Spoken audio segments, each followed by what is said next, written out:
উদ্বোধন করব। আজকের এই প্রতিযোগিতা উদ্বোধন করবেন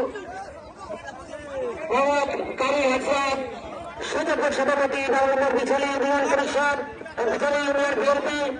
কিছুক্ষণের মধ্যে তিনি আমাদের মাঝে উপস্থিত হবেন।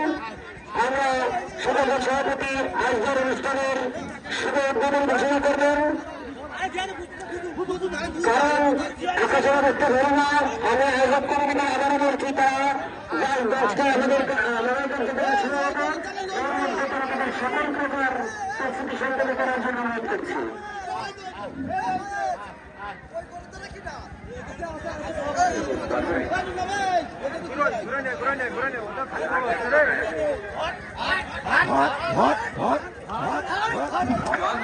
সমস্যা আছে